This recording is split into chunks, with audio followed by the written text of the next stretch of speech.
Okay, wait a minute. I just had a little memory of some bull crap that happened.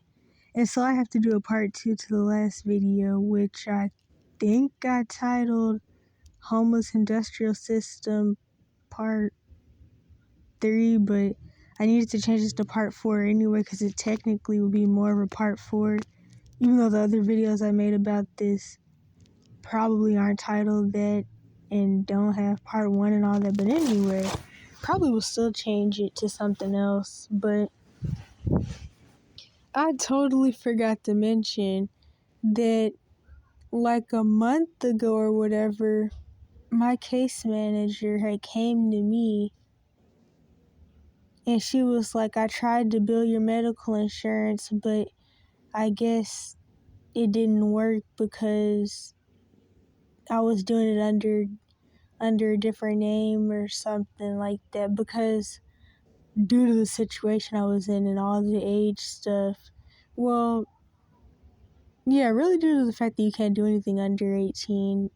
Not even just the fact that there was on the missing persons report and all that stuff. Well, honestly, this is the smear campaign and in general that's been going on for like a couple years now, but that's a side story. But anyway, due to all that, obviously I had to lie about my name and the birth date and all that stuff.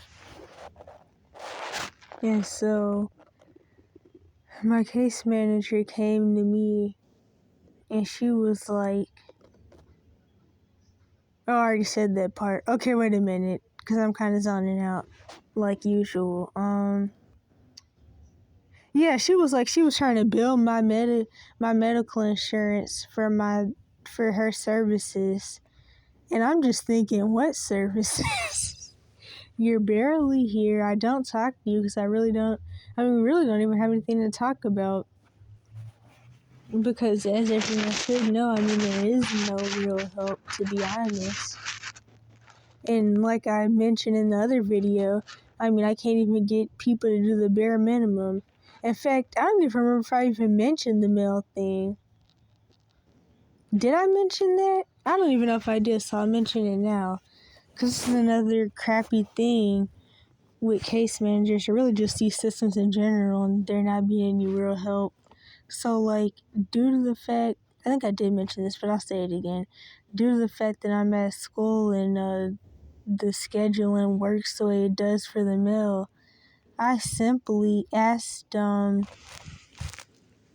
my case manager if she could get my mail for me, and she was talking about how she couldn't do it and she was busy and she was leaving early and all that bull crap. And it's like, this is literally something that can take 1 second. She was talking about how she didn't know if she could do that or not.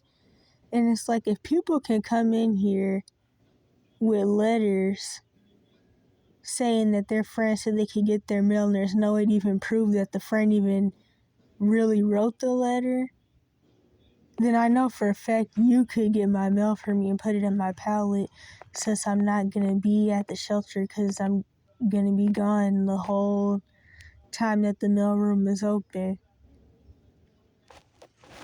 And another thing that I wanted to mention but forgot about in the part 1 is this the times where I was out working and just doing appointments at other places, and I just asked the case managers, because I asked this other lady who's not my case manager, but she's the person who did my intake. I messaged her and my actual case manager and asked them if they could just get my lunch or dinner, or no, they're not here at dinner time. I asked them if they could get my lunch because I wasn't going to be there to be able to get it. And then they just played all these games, and it's like, you people can't even do the bare minimum, and you're asking for my medical insurance so you can bill my medical insurance for your quote-unquote services. I'm not even sure if they're supposed to do that or not, to be honest, but still, at the end of the day, it's like, what services?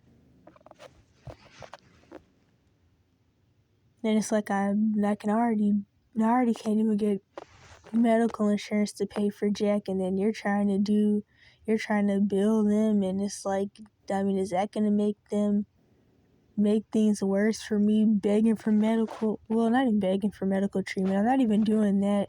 I'm really just like trying to get diagnosis, which I already mentioned that whole thing with me being chronically ill since 14. That's a side story still. It's just like, I mean, really can't even do the bare minimum.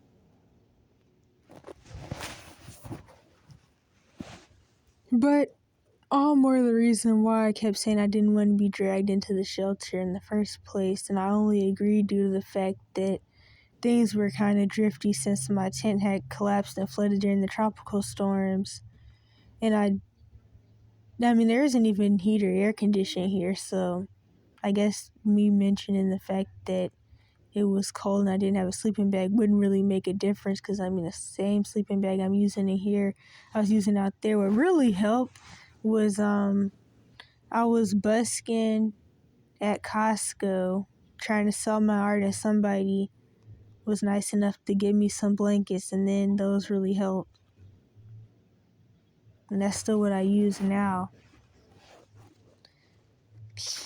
Dang, I'm in pain. Trying to think if I have anything else to say. I don't really think so. Not really something else that actually would go along with the video topic.